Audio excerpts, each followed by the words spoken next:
Most of the fandom doesn't like Taylor Doose, for obvious reasons. His entire function is to be an antagonist to the main characters. Now, to be fair, other town residents, such as Babette or Miss Patty, or of course Kirk, can be a nuisance to the Gilmore Girls, but Taylor, as a character, is specifically there to pose as a challenge rather than provide support. In brief, he serves as an oppositional force and comic relief. Now, broadly speaking, I don't think that Taylor was intended to be a complex character. However, because I have a tendency to overanalyze everything, I'm going to overanalyze Taylor, and I think that this character can be viewed through multiple lenses. Let's start with the most favorable view of Taylor. First interpretation. Taylor Doose as a Michael Scott figure. For those who are unfamiliar, Michael Scott is a character on The Office. He's a lovable but also sometimes despised boss on the show. He is over the top, silly, distracts everyone from working, sometimes makes racist and inappropriate comments, and treats some of his employees very poorly. Over the course of the show, however, it's slowly revealed that there is a method to Michael's madness. He's actually a lot more intelligent and self-aware than he appears. His games have a purpose. There are moments when the mask slips and we see the reason why Michael does what he does. Today, of all days... No, you shut up! They need this game, Jim. Let us have this stupid little game, all right? There are also moments that suggest that he has learned to behave the way that he does over time, due to the demands of the job. I tried to put all the birthdays together at once. Oh. So, terrible idea. Yeah, okay. I did that. Rookie mistake. You did do it? Uh-huh. No. Just wait. 10 years, you'll figure it out. Michael Scott also has a loyal sidekick that will do anything for him in Dwight Schrute, much like Taylor has Kirk.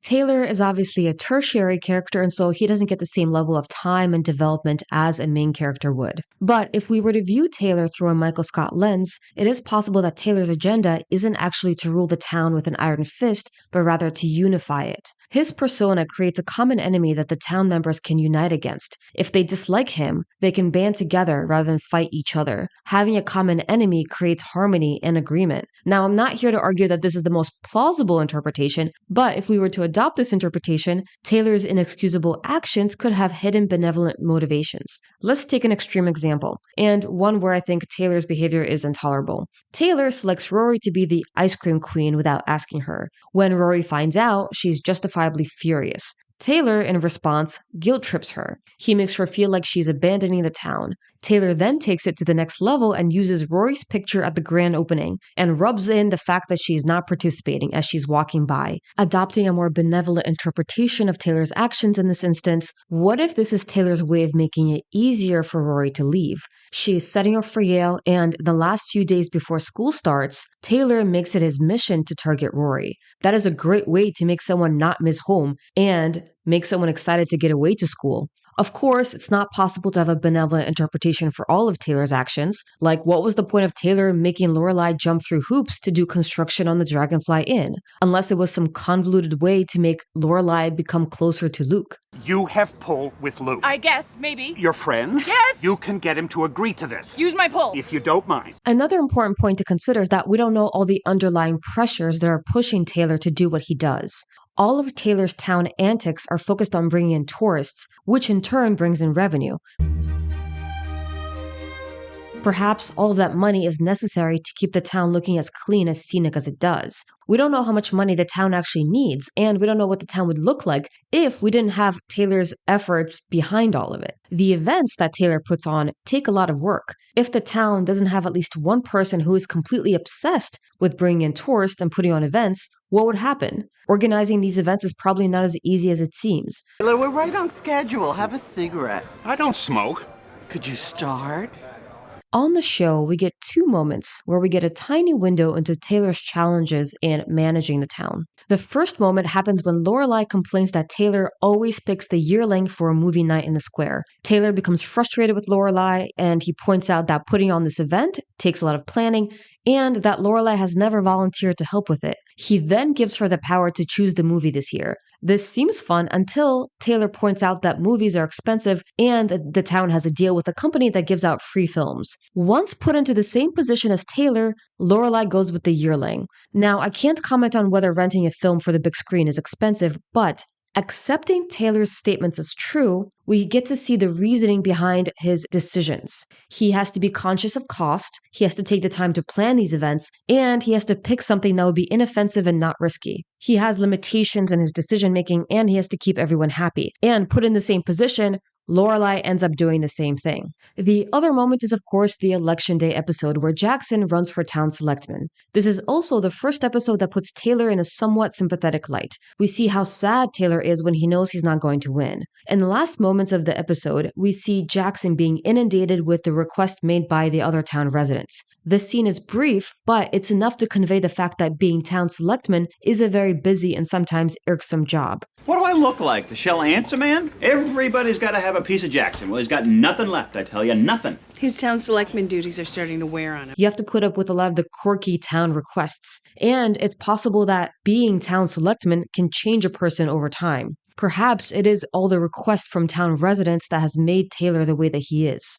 Another point that I want to make is that taking a favorable view of Taylor's character, one could argue that he's the driving force of Stars Hollow's charm. A lot of his actions are designed to keep the town clean, appealing, and vibrant. He gets the town to do the Festival of Living Pictures. He puts on Movie in the Square night. He does the dance marathon. He gets the old school choir from New York for the summer festival. There's also the winter carnival and the Christmas pageant. He's not only organizing these events, but also leading a lot of these events. He walks around with Christmas carolers. He leads the Boy Scouts. From the moment that we meet Taylor, we see that he's very devoted to making the town looking pleasant. In his very first scene, he's asking Luke to decorate his diner, a conversation which apparently they've had every single year. He also gets excited when Luke finally decides to spruce up his place. The next time that we see Taylor, he's arranging cans to make them look like the Mayflower.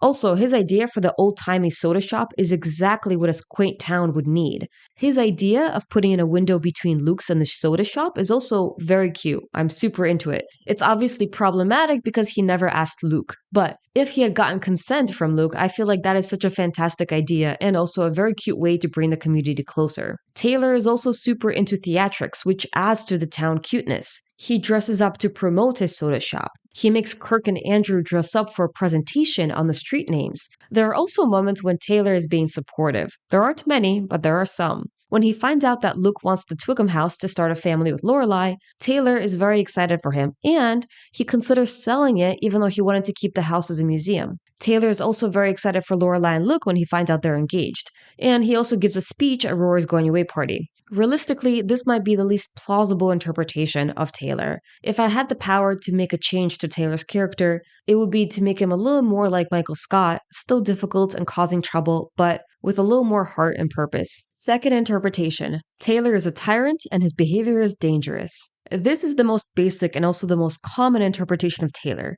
Taking away the quirky aspects of the show, Taylor's archetype presents a scary picture of a person in power. For the longest time, I only had two characters that I disliked on Gilmore Girls, and Taylor was one of them. I have since softened my outlook on Taylor, but I do want to acknowledge the fact that taken into the real world, Taylor's thoughts and actions are extremely troubling. This is because he is in a position of power and he uses the power whenever he can. Moreover, he owns a lot of property, which leads me to believe that he's also quite wealthy.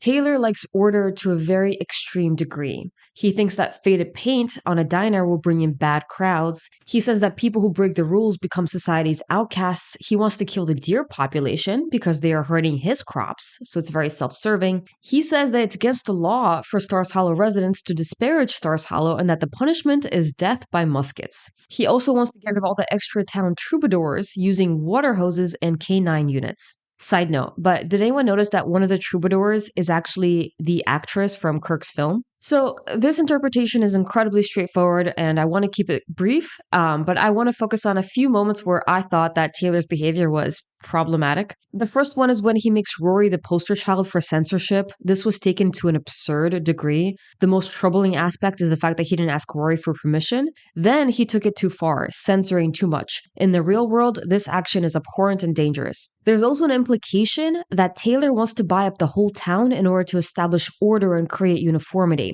10 properties. What are you, buying up the town? Not yet, but someday, who knows? But why isn't anyone stopping you? Taylor also apparently has surveillance photos of the town, which is how he knows that some kids are riding around on skateboards. He's also opposed to the town loner staging a protest because it's quote-unquote un-American. It's obviously a joke, but That is a very dangerous opinion to have. What's worse is that when he's talking to the rabbi and the priest, he says that the whole town Unanimously refused to let that loner freak protest in the square. That is a flat out lie. Again, obviously a joke, and the priest and the rabbi know that Taylor is lying, but in a leadership position, this behavior in combination, incredibly dangerous. The other troubling aspect is when he made Rory the ice cream queen. This is the second time that Taylor didn't ask Rory for permission. He devoted his energy to rubbing it in, and he even used Rory's picture rather than choosing someone else. Taylor also convinces Kirk to jump out of a plane for $20.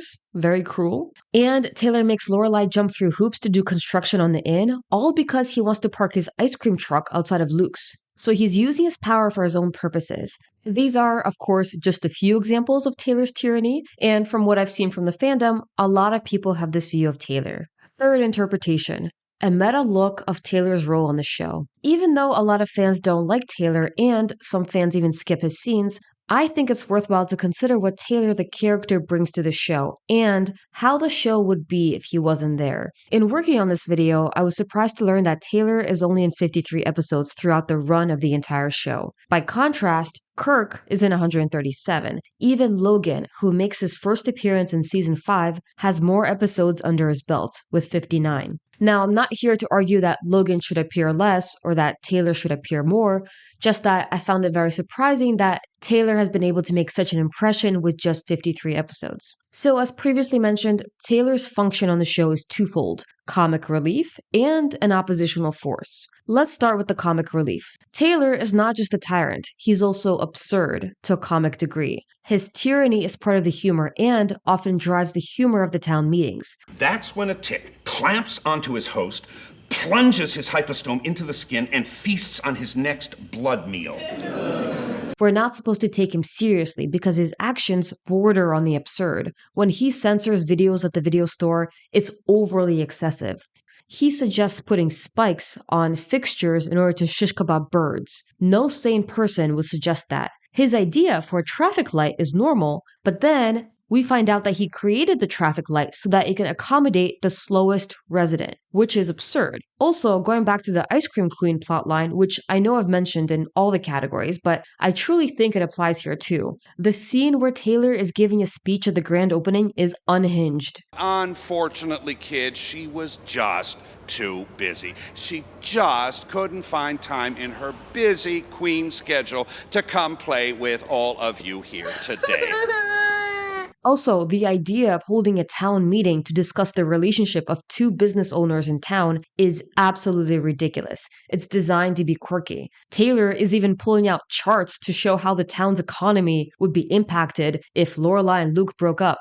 Taylor's behavior is a joke, not a commentary on tyrannical power. His actions step away from realism. I would argue that Gilmore Girls is not designed to be a realistic show, and Taylor is a character that demonstrates this, and that's fine. We don't want boring characters. His character was created with humor in mind. Of course, just because something was written to be a joke doesn't mean it's funny for everyone. Some fans are bothered by Taylor's ideas and behavior, and others can find humor in it. And both opinions are correct. For some people, it's uncomfortable to watch a character abuse power, even if it's meant as a joke, because it's a reminder of what happens in the real world. For others, it may be easier to laugh at these scenarios because it's a mockery of the real world and its type of dark humor. Personally, I know that I have my moments where it's uncomfortable to watch Taylor's behavior just because it's so excessive, and other times I think that he's funny, and I think that just comes down to the particular scenario, and for people it just comes to their personal experiences. I personally don't like watching something that's cringy or uncomfortable, or when someone is put into a tough position or being put down. So again, it really just comes down to individual preferences. But again, I do think that there are times when Taylor is very funny. For those who like the town meeting scenes, for example, I think Taylor's character creates a lot of the quirky atmosphere. He often drives the conversation, and when there are comedic moments, it's often in response to his antics. What about when he had us reenact the Boston Tea Party in the lake? That bad? What a disaster. We're still paying off the EPA fines. Another point that I think is worth considering is that while Taylor's behavior and thoughts and actions are sometimes troubling, the show doesn't always let him have his way. He's ultimately toothless, and he doesn't garner the respect that he seeks. Welcome, townspeople. So you're going to spoil it for all of us right off the bat, huh, Luke? Why waste time? Lorelai often talks over him in town meetings and in other meetings. And we also see in town meetings that the town members don't take him seriously. People! Oh, sorry, Taylor. What is the matter with you? I think it might be the first time 60 people lost their train of thought all at the same time. His own family doesn't seem to respect him. So his actions and behavior don't hold as much power as he wants it to hold. When the town troubadour complains about the new troubadour in town, Taylor is unsupportive, but eventually he gives up and rules in favor of the original town troubadour.